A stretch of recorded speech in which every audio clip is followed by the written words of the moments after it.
내가 모든 사람에게서 자유로우나 스스로 모든 사람에게 종이 된 것은 더 많은 사람을 얻고자 함이라.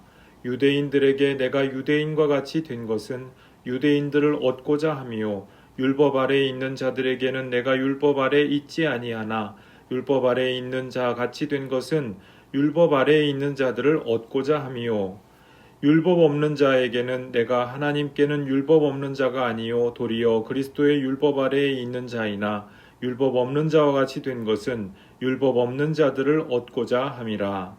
약한 자들에게 내가 약한 자와 같이 된 것은 약한 자들을 얻고자 함이요 내가 여러 사람에게 여러 모습이 된 것은 아무쪼록 몇 사람이라도 구원하고자 함이니 내가 복음을 위하여 모든 것을 행함은 복음에 참여하고자 함이라. 아멘. 우리가 세상을 살아가면서 사람들의 평판이라든지 시선이라든지 혹은 무언으로 따르게 되어 있는 관행 이런 것들이 우리를 굉장히 얽매이게 하고 부자유스럽게 하게 되기가 쉽습니다. 그래서 우리가 그런 일들을 겪을 때 그 무엇으로부터 또 누구로부터 자유롭고 싶다 하는 생각 할 수가 있죠. 우리는 말 안 하고 살 수 없나 뭐 이런 제목의 그 옛날 유행가요 있는데 혹시 알고 계십니까? 저 하늘을 나는 솔개처럼 나도 좀 자유롭게 살고 싶다 뭐 이런 내용이었는데요. 우리 사실 그런 마음이 다들 있죠. 그런데 막상 그렇게 시선이라든지 세평에 얽매이지 않는 그런 자유를 얻고 나면은 어떤 삶을 살게 될까 하는 것입니다. 막상 우리가 마음껏 할 수 있고 내 뜻대로 마음대로 할 수 있다 할 때 그게 다가 아니라는 것이죠. 그 자유, 무엇으로부터 자유를 얻고 나면은 그것으로서 내가 목적을 달성했냐면 그렇지가 않더라는 것입니다. 그 다음에 내가 무엇을 해야 될 것인가 수많은 선택지가 있는데 그 자유가 너무 많다는 거예요. 너무 많아가지고 방황하게 되고 방종에 빠지게 되고 여러 가지 낭패를 만나게 되더라는 것입니다. 그래서 많은 사람들이 수많은 이 자유의 선택지 앞에서 예속과 억압으로 퇴보하게 되는 일들이 많습니다. 구약 성경에서 출애굽한 히브리인들이 바로 그랬죠. 애굽의 압제와 폭압으로부터 해방됐습니다. 하나님께서 돌보아 주시고 모세가 지도하여 모세의 인도를 따라서 해방을 했죠. 해방을 하고 나서 이제 자유롭게 갈 수 있을 것 같은데 약속의 땅으로 갈 수 있을 것 같은데 막상 광야를 방랑해 보니까 이제 생각이 달라진 거예요. 배고프죠, 춥죠, 덥죠, 힘들죠. 그러니까 야, 애굽에 있을 때가 좋았구나. 집 나오면 고생이구나. 내 집은 역시 애굽이었구나 하는 이 생각을 하게 되었다고 하는 것입니다. 그래서 여정이 힘들다고 해서 돌아가고 하나님의 인도를 거부하고 자유를 향한 여정, 또 자유를 향한 자유 때문에 그 치러야 하는 대가 이런 것들을 거부하고 마다하면서 이제 출애굽기의 그 파란만장한 이야기가 펼쳐지게 되는 것 아니겠습니까? 우리 인류사에도 비슷한 이야기들이 참 많이 있습니다. 우리 프랑스 혁명 때 이제 절대 왕정을 이 민중들이 깨트릴 수가 있게 됐죠. 그리고 이제 루이 16세와 마리 앙뚜아네트가 대표적으로 단두대에서 죽고 이제 이런 일이 있었습니다. 이때 이 민중들이 그냥 폭동을 일으켜서 그 왕정을 무너뜨린 것이 아니고 자유평등 박애라고 하는 굉장히 훌륭한 그 민주주의적인 대원칙을 가지고 그 대단한 일을 위대한 일을 했다고 하는 것입니다. 그래서 폭압적인 왕정에서 처음으로 시민들이 해방을 맛본 놀라운 사건이 일어났죠. 이것은 인류사에 있어서 굉장히 서광을 비치는 것과 같은 우리나라의 동학혁명이 위대했던 것과 마찬가지로 프랑스 혁명 위대한 하나의 사건이었습니다. 그런데 당시 프랑스 민중이요 이제 자유롭게 됐습니다. 절대 왕정에서 벗어나고 나니까 수많은 선택지가 생겼는데 그 다음에 어떤 선택지를 택했느냐. 로베스 피에르라고 하는 사람이 공포 정치를 막 하려고 하니까 그걸 택해버렸어요. 그래서 오히려 구체제 앙시앙 레짐이라고 하는 그 옛날 절대 왕정 시대로 복귀하는 것과 같은 모습, 그 뒤에 프랑스에서 이제 그 되풀이해서 나타나게 되는 퇴행적인 모습이었다는 것이죠. 우리 어떻습니까? 우리 지금 21세기의 이 개명한 시대를 살고 있고 우리 전근대의 악습들은 다 우리가 청산한 것만 같습니다. 또 건강이라든지 어떤 물질적인 측면에 있어서 우리 전근대하고 비교하면은 정말 어떻게 이루 비교하고 견줄 수 없을 만큼 놀라운 해방을 이뤄냈죠. 그게 이제 20세기 후반 그리고 21세기까지 이어지고 있는 우리 인류사에 있어서 위대한 성취라고 할 수 있죠. 해방을 맛보았습니다. 그런데 그게 다가 아니라는 거예요. 실제로는 해방은 됐는데 해방이 되고 나니까 자유가 주어졌는데 이걸로 무엇을 선택하느냐. 삶이 너무나 여러 가지 선택지가 있다 보니까 이제 그 삶이 그 여러 가지 선택지들 가운데서 방황하고 그리고 헤매게 된다는 것입니다. 그리고 삶이 굉장히 공허해지게 되더라. 그래서 내가 나를 자유롭게 해줄 것만 같은 뭔가 대체제들을 자꾸만 이렇게 사람들이 집착하고 모으려고 하고 있죠. 대표적으로 돈과 쾌락과 권력 이런 것들을 자유의 대체제로 만들려고 하고 있죠. 어느 시대에나 돈과 권력과 쾌락은 그 자유와 어떤 존엄의 대체제처럼 통했는데 우리 세대에 그런 것들이 굉장히 힘이 특별히 커지고 있다라고 말씀을 드릴 수가 있겠습니다. 그런데 이런 것들이 과연 진정한 자유의 대체제가 될 수 있겠느냐, 혹은 자유를 보증해 줄 수 있는 그 무엇이 될 수 있겠느냐라는 것입니다. 사실은 이것들은 가짜죠. 진짜 돈이 많다고 해서 자유를 살 수가 있겠느냐, 혹은 내가 권력이 많다고 해서 진정한 자유를 얻을 수 있겠느냐. 우리 짧게 생각해 보면 그럴 수 있을 것도 같은데 사실은 더 깊이 생각해 보면 그런 것들이 나를 올가맬 수 있다는 것입니다. 왜냐하면 내가 내 마음대로 하다 보면 내 욕심과 욕망에 사로잡혀서 나중에는 내가 자유롭게 한다기보다 욕망이 나를 끌고 다니거든요. 욕망이 나를 끌고 다니면서 내가 거기에 종노릇하게 만들게 되는 그것이 바로 이 현실 세계라고 하는 것입니다. 그래서 어떤 의미에서 이런 자유의 대체제들, 우리 시대의 우상과도 같다, 이렇게 말씀을 드릴 수가 있겠죠. 그런데 오늘 본문 말씀 19절 말씀해 보니까요, 사도 바울이 당신은 지금 모든 사람에게서 자유롭다라고 이렇게 선언하고 있습니다. 이 세상의 여러 가지 번잡한 세상 평판이라든지 또 시선이라든지 관행 같은 것 종속되지 않으면서 살고 계시다는 것입니다. 자, 사도 바울이 이 경험하고 누리고 또 말씀하고 있는 이 자유의 진정한 원천이 무엇입니까? 그리스도의 복음이죠. 예수님을 만나 배웠기 때문에 율법에도 얽매이지 않고 사람들의 평판에도 더 이상 얽매이지 않고 이 세상에서 대단하게 보는 것들에 얽매이지 않게 되었습니다. 복음 안에 진정한 인간 자유의 희망이 있다라고 하는 것입니다. 그런데 사도 바울이 우리에게 지금 19절에서 하신 말씀을 가만히 보면은요, 무엇으로부터의 자유에 머물러 있지 않다는 것입니다. 무엇으로의 자유, 무엇을 위하여서 자유로울 것인가 라고 하는 것에 대해서도 말씀을 하고 있다는 것입니다. 그 무엇을 위한 자유가 무엇입니까? 그 자기가 얻은 자기 자유를 사람들을 위한 복음의 섬김에 사용하도록 이렇게 했다는 것이죠. 자유롭기 때문에 사람들을 섬길 수 있다.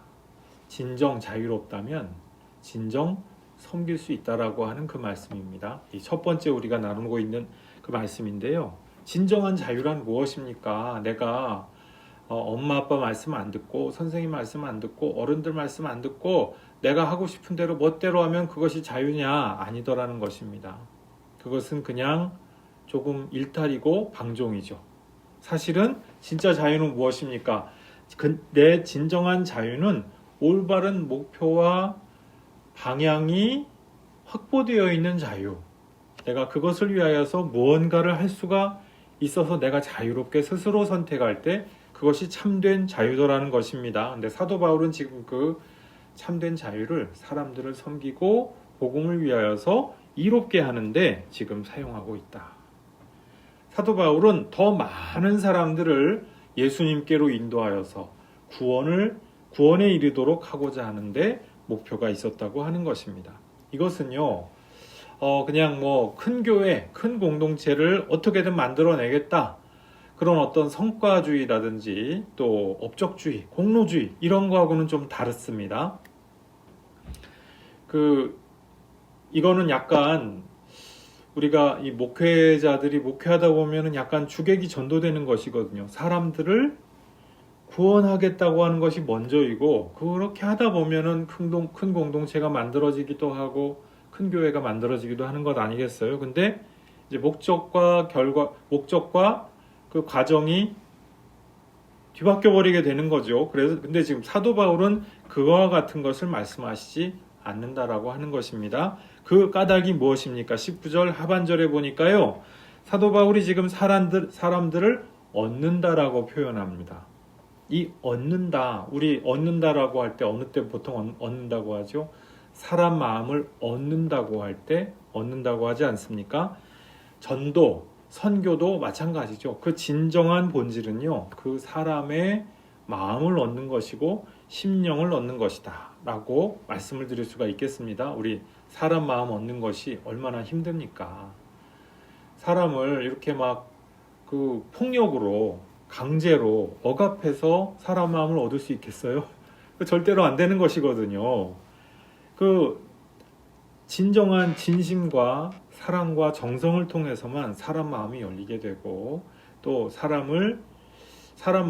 마음과 마음이 진정 통할 수 있게 되는 것 아니겠습니까? 그래서 이것은 간단한 문제가 아니고 참 어렵고 그리고 지난한 그러한 과정을 통과해야만 하는 것이죠. 근데 지금 사도 바울이 이것을 원한다고 하는 것입니다. 성령으로 하는 봉사를 통해서만 마음을 얻을 수 있고 이 심령을 얻을 수 있기 때문에 그렇습니다. 복음 전도와 선교는요, 그리스도를 위해서 사람들의 마음을 얻는 것이다. 이렇게 말씀을 드릴 수가 있겠습니다. 그래서 사도 바울은 지금 당신이 자유롭기 때문에 사람들을 섬기고 봉사함으로 말미암아 사람들에게 또 자유를 주고 싶다. 지금 이 말씀을 하고 있다는 것이죠. 두 번째로요, 사도 바울이 지금 하는 말씀이 진정으로 섬긴다고 한다면 진정 관용할 수 있다라고 또 말씀을 합니다. 20절, 21절 말씀에 보니까요, 이 사도 바울이 유대인과 이방인들의 마음을 얻기 위하여서 어떻게 선교 활동을 했는지를 그 원칙에 대하여서 말씀을 합니다.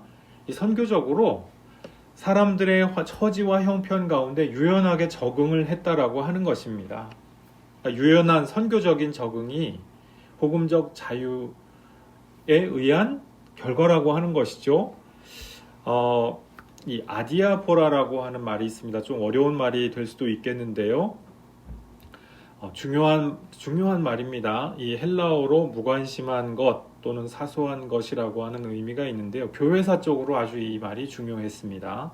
이 아디아포라, 비본질적인 교리라든지 신앙이나 윤리적인 차리를 이야기할 때 아디아포라라고 그렇게 얘기를 합니다. 아디아포라에 대해서는 피차서로 관용하자, 좀 덮어주고 좀 기다려주자, 이럴 수 있지 않느냐라고 하는 그런 그 논쟁이 이제 16세기 종교개혁 시대에 있었습니다.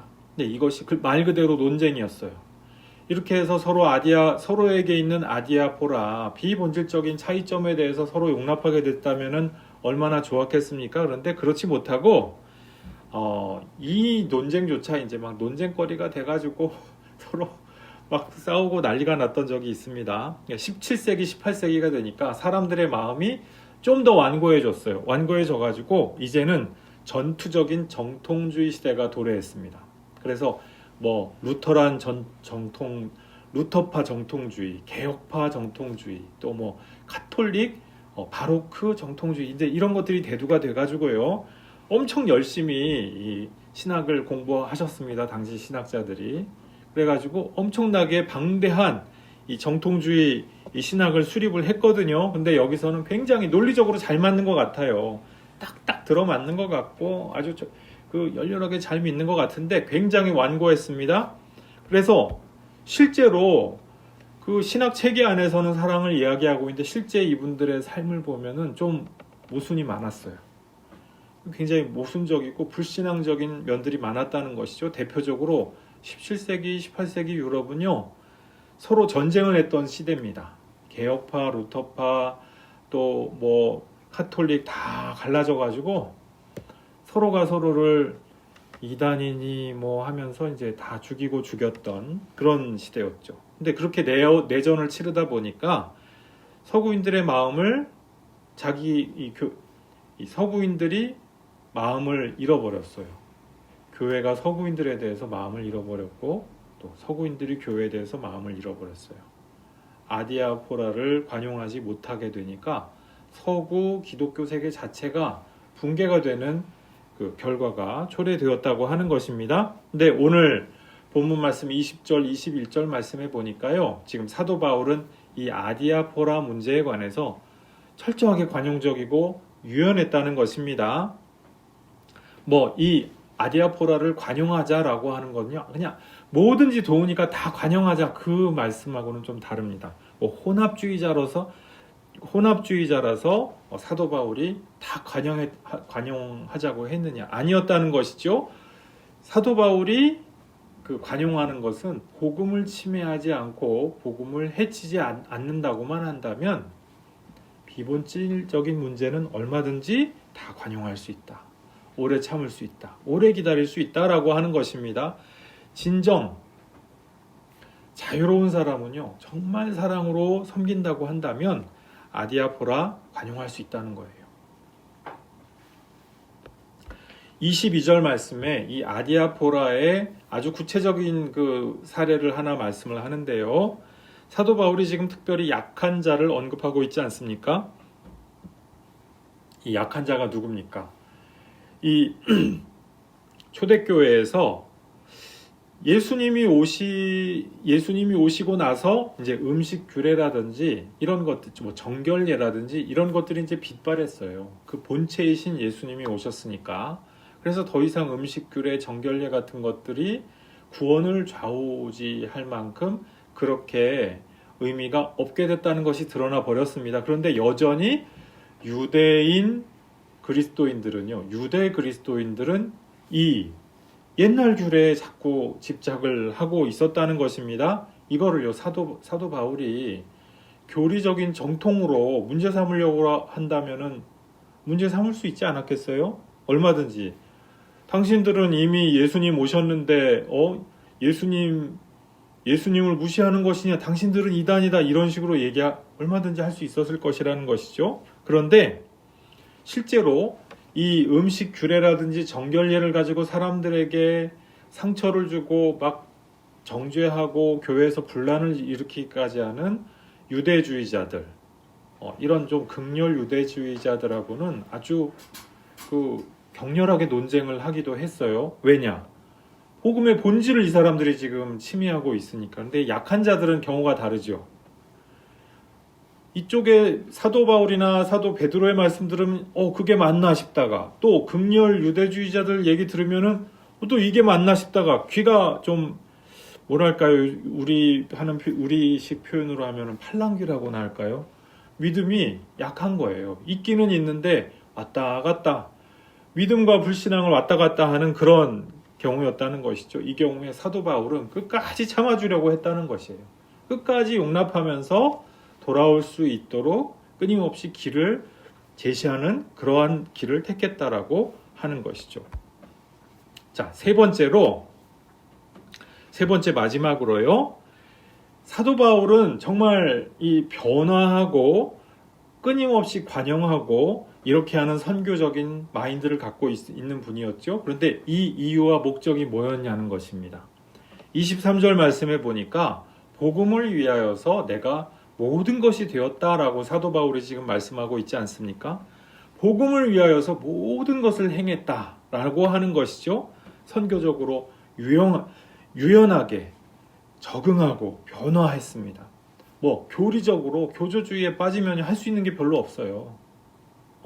예배도 이 형식 아니면 안 되고, 또 신앙고백 방식도 어떤 요 용어를 쓰지 않으면 안 되고, 그래서 이제 나중에 고대교회, 중세교회에서 이것 때문에 골치가 아팠습니다. 근데 사도 바울은 그렇지 않았다는 것이에요. 유연할 수가 있었다는 것이죠. 왜? 자유인이었으니까. 복음의 자유를 진정으로 누리는 사람이었기 때문에 관용하면서 얼마든지 변화할 수가 있었다고 하는 것이죠. 그 변화의 목적이 무엇이냐? 다시 말씀드리지만 그리스도 때문에 그렇게 했다고 하는 것입니다. 제가 일전에 다른 설교 말씀 전할 때 잠깐 소개했던 그 인물인데요. 페레그리누스라고 하는 2세기 거짓 교사가 있습니다. 초대교회 아주 문제적인 인물이지요. 이 사람이 원래 철학자였는데요. 이제 기독교가 유망해 보인 거예요. 와, 교회에 이제 나가 보니까 막 환대해 주죠. 먹을 거 같이 나누면서 와, 형제님, 자매님 그러면서 막 서로 좋아하지요. 사랑하지요. 그러니까 야, 이거 좋다 해가지고 이제 그리스도인으로 변신한 거예요. 그래서 이분이 철학자였으니까 말빨이 좋지 않겠어요. 이제 말빨이 좋고 매너가 좋다 보니까 한동안 이제 인기를 끌었다는 것이죠. 그래서 이제 선생님 하면서 이제 교사 취급을 받고 이렇게 대접을 받고 그러면서 당시 이제 지중해 세계를 돌아다니면서 순회 전도자로서 살았다고 하는 거예요. 그런데 자꾸 이제 이 꼬리가 길면은 밟히죠. 이 페레그리누스가 언변도 좋고 매너도 좋은데 복음이 없더라는 거예요. 그래서 자꾸 들으면 들을수록 좋은 거는 다 끌어들여서 말을 하는 혼합주의를 이야기하고 있더라는 것입니다. 그래서 이제 이건 아니다 해가지고 교회가 이건 아닙니다라고 선을 긋기 시작했어요. 그러니까 이분이 이제 페레그리누스가 점점 교회 안에서 발을 붙이지 못하게 되니까 이분이 다시 변신을 합니다. 어떻게 변신을 하느냐? 당시 올림픽 제전이 열리는데 거기 그 올림픽 제전이 열리는 그 한복판에 간 거예요. 그래서 어떤 행동을 했다고요?